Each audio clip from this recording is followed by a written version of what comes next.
बिस्मिल्लाहिर्रहमानिर्रहीम। मुअज़्ज़ज़ सामीन अस्सलाम वालेकुम। हाज़िर हुए अपने एक नए लेक्चर के साथ। जैसा कि आपको पता है कि हमारे इलेक्ट्रिकल लेक्चर की एक सीरीज़ चल रही है, जिसमें हमने सोचा है कि आप लोगों को हमारे इलेक्ट्रिकल में प्रैक्टिकल डेमोस्ट्रेशन के साथ आप लोगों को लेक्चर फ्राहम किए जाएँ, ताकि हमारे तलबा वो जो हालात के पेश नज़र घर बैठे हैं और उसके साथ साथ हमारे इंडस्ट्री के जो दोस्त हैं वो बेहतर से बेहतर उनका लर्निंग प्रोसेस जारी रखा जा सके। आज का हमारा टॉपिक है डायरेक्ट ऑनलाइन स्टार्टर। ये एक मोटर का बुनियादी सर्किट होता है। अब मोटर्स जो 10 HP से नीचे रेटिंग की मोटर होती हैं, 5 HP तक की मोटर्स मोस्टली जो होती हैं, उनको हम एक सादा स्टार्टिंग सर्किट के ज़रिए उनके कनेक्शन करते हैं और हम उसमें कोशिश करते हैं कि उनका बिल्कुल सिंपल सर्किट और ऑपरेटर को आसानी हो, उसके लिए हम एक डायरेक्ट ऑनलाइन स्टार्टर सर्किट बनाते हैं। मार्केट में डायरेक्ट ऑनलाइन स्टार्टर मुख्तलिफ इक़साम के मुख्तलिफ तरीक़ों से बनाए जाते हैं, जिसकी डेमोस्ट्रेशन भी हम आपको देंगे। तो हम जो सर्किट बनाने जा रहे हैं आज, जिसकी आपके सामने डेमोस्ट्रेशन होगी, हमारा circuit with the help of magnetic contactor होगा। वैसे इसके केसकेड भी बने होते हैं डायरेक्ट ऑनलाइन के, और इसको जनाब केम स्विच के ज़रिए भी हम कंट्रोल करते हैं, लेकिन हमारा सर्किट जो होगा वो मैग्नेटिक कॉन्टैक्टर के ज़रिए बनाया जाएगा। तो इसमें बनाने का बेसिक मकसद क्या होता है डायरेक्ट ऑनलाइन के?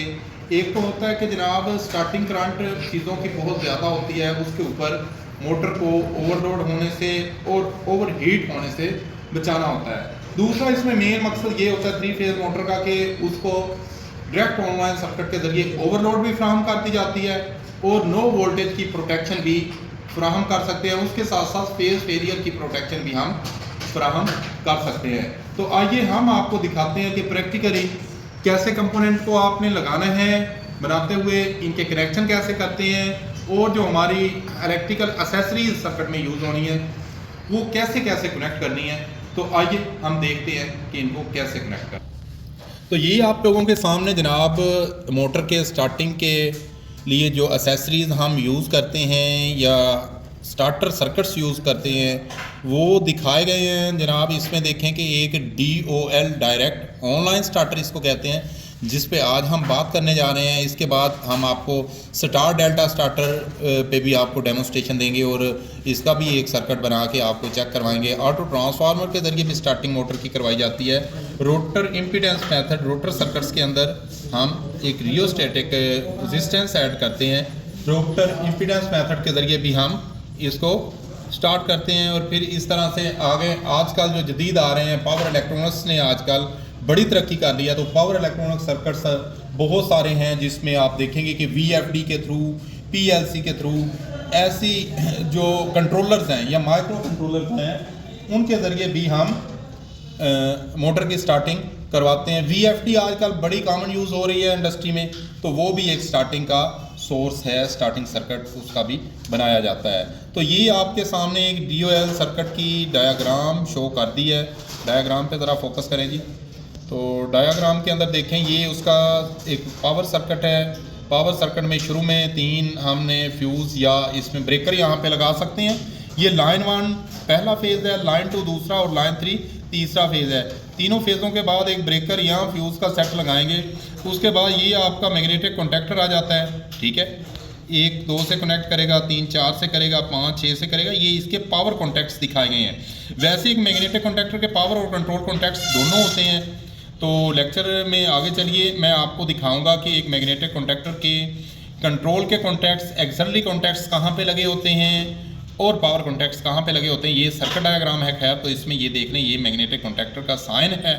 यहाँ पे ये मैग्नेटिक कॉन्टैक्टर से जब करंट पास होगी तो यहाँ पे हमने ये ओवरलोड रिले लगाई गई है। 3 फेज़ होती है, मैग्नेटिक कॉन्टैक्टर के बिल्कुल साथ ही थर्मल ओवरलोड रिले अटैच कर दी जाती है। और इसका एडवांटेज यही होता है कि जनाब जब भी आपकी करंट एक्सीड करेगी, जो आपकी नॉर्मल करंट है उससे एक्सीड करेगी, तो ये ओवरलोड रिले सर्किट को फ़ौरन सिग्नल देगी और पूरे सर्किट को ऑफ करवा देगी अपने कंट्रोल कॉन्टैक्ट्स के थ्रू।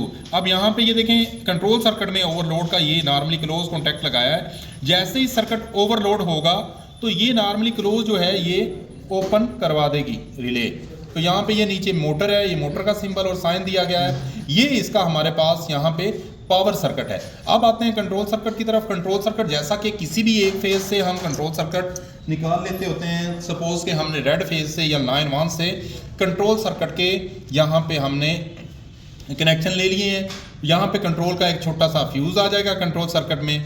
फ्यूज़ के इन में देंगे लाइन 1 से लेके, और फ्यूज़ के आउट से लेके ये जो आपकी पावर जो रिले होगी, थर्मल ओवरलोड रिले होगी, इसके 2 सेट होते हैं। एक नॉर्मली ओपन होता है, एक नॉर्मली क्लोज होता है। तो यहाँ पे देखें हमने सर्किट के साथ लाइव लगाना है, ताकि जैसे ही ओवरलोड ऑपरेट हो या सर्किट हमारा ओवरलोड हो तो ये उसको डिसकनेक्ट कर दे। तो यहाँ पे नॉर्मली क्लोज लगाएंगे। नॉर्मली क्लोज जब लगाएंगे 95 से 96 में देंगे। ये यहाँ पे उसका साइन और सिंबल भी शो कर दिया है। तो इसके बाद हम जनाब नॉर्मली क्लोज के 96 से निकाल के ओवरलोड से फिर यहाँ पे हम जनाब आली स्विच बटन जो नॉर्मली क्लोज का लगाया है, पुश बटन नॉर्मली क्लोज का, इसका मतलब ये है कि ये जो नॉर्मली क्लोज लगाया है हमेशा ऑफ पुश बटन की लॉजिक के लिए हम नॉर्मली क्लोज यूज़ करते हैं। तो ये एक किस्म का 11 और 12 ये हमारा S2 ऑफ पुश बटन है। जब हमने सर्किट पूरे को ऑफ करना हो तो ये उसके लिए लगाया। नेक्स्ट हम देखेंगे कि यहाँ पे on push button normally open लगाया है, और उसके पैरेलल में हमने ये जो मैग्नेटिक कॉन्टैक्टर कॉइल है इसका नॉर्मली ओपन लगाया, ताकि ये जब हम एक बार पुश करके छोड़ दें कॉइल ऑपरेट हो जाएगी तो ये होल्ड कर लेगा। 13-14 हमें होल्ड करेगा। होल्ड करने पे क्या होगा कि पुश बटन दबा के छोड़ देंगे तो हमारा इस रूट से सर्किट इस तरह 13 से 14 गुजरते हुए कॉइल के थ्रू ऑपरेट रहेगा और ये मोटर हमारी चलती रहेगी। तो ये था इसका पावर और कंट्रोल सर्किट। अब हम आपको ज़रा सर्किट का ऑपरेशन दिखाते हैं, तो उधर चलते हैं जी। तो ये आपके सामने कंपोनेंट दिखाए गए हैं जनाब। हमारा ब्रेकर लगेगा, मैग्नेटिक कॉन्टैक्टर लगेगा, और ये यहाँ पे नीचे थर्मल ओवरलोड रिले लगाई गई है, और यहाँ से मोटर के हम कनेक्शन देते हैं। तो सबसे पहले आप देखें ये कॉन्टैक्टर है, ये ओवरलोड रिले आप लोगों को वाज़े करके दिखाई गई है। ये अब इसका देखें यहाँ पे जनाब, इसका ये आपके सामने पावर सर्किट और ये कंट्रोल सर्किट दूसरे फॉर्म में भी बना हुआ नज़र आ गया है। ये पावर सर्किट यहाँ से लाइन 1, 2 और 3 दे रहे हैं।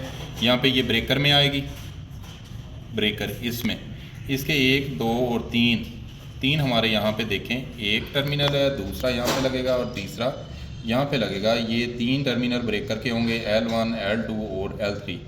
इससे आउट करेंगे यहाँ से, ठीक है, 3, 4 और 5 या T1, T2 और T3 इसको कहेंगे। ब्रेकर का बेसिकली लगाने का मकसद ये होता है कि अगर हमारे मैग्नेटिक कॉन्टैक्टर या ओवरलोड रिले किसी अंदाज से ठीक वर्क नहीं कर रही तो एक बैकअप यहाँ पे हमारे पास सेफ्टी भी है। और दूसरा ये होता है कि अचानक कोई फॉल्ट आने की सूरत में बजाय इसके कि पूरा सर्किट जल जाए तो ब्रेकर क्या करता है, ब्रेकर उस सर्किट की सप्लाई फ़ौरन से पावर सर्किट की ऑफ करवा देता है। उसके बाद ये मैग्नेटिक कॉन्टैक्टर की सप्लाई देते हैं। इसी तरह ये थर्मल ओवरलोड रिले है इस टाइप की। ये मैग्नेटिक टाइप है, इसमें 2 टाइप्स की मिलती हैं। आपको अगले लेक्चर में हम इलेक्ट्रॉनिक्स टाइप भी दिखाएंगे। तो ये मैग्नेटिक टाइप होती है, इसके 3 टर्मिनल होते हैं और उसके ऊपर 2 कनेक्शन होते हैं। ये जो पुश बटन की हम बात कर रहे थे, ये इमरजेंसी स्टॉप है और ऑफ पुश बटन यहाँ पे लगाया हुआ है। ये ऑफ पुश बटन हमेशा नॉर्मली क्लोज पे लगता है, और ऑन पुश बटन जो होता है वो हमेशा नॉर्मली ओपन पे लगता है। ये ऑन पुश बटन दिखाया गया है। यहाँ पे ये ओवरलोड की हमने एक कनेक्शन दे दिए कि अगर ओवरलोड ऑपरेट होती है हमारी, इस सूरत में ओवरलोड जैसे ही ऑपरेट होगी तो हमारी ये वार्निंग लाइट लगा दी है हमने, ताकि हमारी वार्निंग लाइट फ़ौरन जलने लग जाए। ये यहाँ पे दिखाई गई है कि हमारा सर्किट ओवरलोड की सूरत में ट्रिप हो गया है। ये ट्रिपिंग के लिए हमने लाइट लगाई है। याद रखें, ट्रिपिंग लाइट जब भी आपने लगानी है तो जो ओवरलोड के 2 कॉन्टैक्ट होते हैं, एक नॉर्मली क्लोज है जो यहाँ पे यूज़ किया गया है, एक नॉर्मली ओपन है, ये ट्रिपिंग के लिए इस्तेमाल होता है। 23-24 नॉर्मली ओपन है, ये ट्रिपिंग के लिए इस तो जनाब ये हमेशा जब भी हमने वार्निंग के लिए ट्रिपिंग लाइट लगानी है तो वो हमारी नॉर्मली ओपन पे लगेगी। तो यहाँ पे देखें जो ओवरलोड का नॉर्मली क्लोज है ये ट्रिपिंग के लिए है, और ये ट्रिपिंग लैंप के लिए यहाँ पे नॉर्मली ओपन लगाएंगे, जो ट्रिपिंग की सूरत में क्लोज हो जाएगा, लैंप जलने लग जाएगी और ये सारा जो उसके पैरेलल में सर्किट है ये हमारा ऑफ हो जाएगा। तो ये यहाँ पे फिर स्टॉप है, स्टॉप का नॉर्मली क्लोज इस्तेमाल किया जाता है, स्टार्ट नॉर्मली ओपन के लिए इस्तेमाल किया जाता है। तो यहाँ पे ये जनाब आप लोगों के सामने सर्किट दिखाया गया है। आप देख सकते हैं इस तरह से हमने कंट्रोल सर्किट इसका बनाना है। अब यहाँ पे ब्रेकर को ऊपर लेके जाएंगे तो ऑन ये पोजीशन होती है, ठीक है। अब सर्किट चल गया, स्टार्ट किया है, देखें यहाँ पे ये ऑपरेट होके सर्किट हमारा चलने लग गया। ये जो रेड वाला है फिर यहाँ पे देखें ऑन हो गया। अब स्टॉप किया है तो ये देखें सप्लाई इसकी ऑफ हो गई है। तो ये इसका सर्किट का ऑपरेशन था बेसिकली। यहाँ पे देखें ये आपके सामने ब्रेकर दिखाया गया है। ब्रेकर का आपको पता है कि कोई भी शॉर्ट सर्किट या एबनॉर्मल सिचुएशन के अंदर ये फौरी कंट्रोल करता है। तो ये आपके मैग्नेटिक कॉन्टैक्टर है, यहाँ पे इसके L1, L2 और L3 ये पावर के कॉन्टैक्ट हैं। ये कंट्रोल के हैं 43 और 44 नॉर्मली ओपन है, 31 और 32 ये नंबर लिखे होते हैं, ये नॉर्मली क्लोज हैं। इसी तरह ओवरलोड के हैं, ये T1, T2, T3 इसके टर्मिनल हैं, नॉर्मली ओपन 97, 98 नॉर्मली क्लोज 95 और 96 है। नॉर्मली क्लोज के ऊपर हम सर्किट के अंदर लगाते हैं और ये ट्रिपिंग के लिए लगाते हैं। ये आपको इंडक्शन मोटर दिखाई गई है, जिस मोटर को लगाना है यहाँ पे इसकी टर्मिनल ब्लॉक होता है। तो यहाँ से आप प्लेट को खोल के तो इधर से हम इसके अंदर तारें ले जाएंगे और तीन तारें U, V और W 3 टर्मिनल पे लगा देंगे। तो ये हमारा हमने सोचा कि आप लोगों के सामने एक प्रैक्टिकली डेमोस्ट्रेशन इसकी दें ताकि आप लोगों को सर्किट का बखूबी इल्म रहे। अब उम्मीद करता हूँ कि आपको अच्छी तरह समझ आ गई होगी। अगर फिर भी कोई किसी किस्म की आप लोगों को कन्फ्यूजन हो तो आप कमेंट सेक्शन में लाजमी पूछ सकते हैं। हमारे बच्चे सर्किट बना भी रहे हैं, तो क्योंकि यहाँ पे एक बड़ा अच्छा कंप्यूटर के अंदर डेमोस्ट्रेशन हो जाती है एक एक चीज़ की, तो हमने सोचा कंप्यूटर पे आपको इनका बिहेवियर और फंक्शन दिखा दें। अदरवाइज़ हम कोशिश करेंगे कि वहाँ पे बना हुआ सर्किट का ऑपरेशन भी मोटर सर्किट के साथ दिखा देंगे, लेकिन वहाँ पे तारों की और कंट्रोल सर्किट की इस तरह से शनाख्त नहीं हो सकती। तो हमने सोचा कि जनाब आपको कंप्यूटर के ऊपर कंट्रोल सर्किट और पावर सर्किट की अच्छी तरह से डेमोस्ट्रेशन दे दें। अपना बहुत सा ख्याल रखिएगा। अगर किसी किस्म का कोई क्वेश्चन हो please feel free for asking any Curie. मिलेंगे अपने नेक्स्ट लेक्चर में। अल्लाह हाफिज़।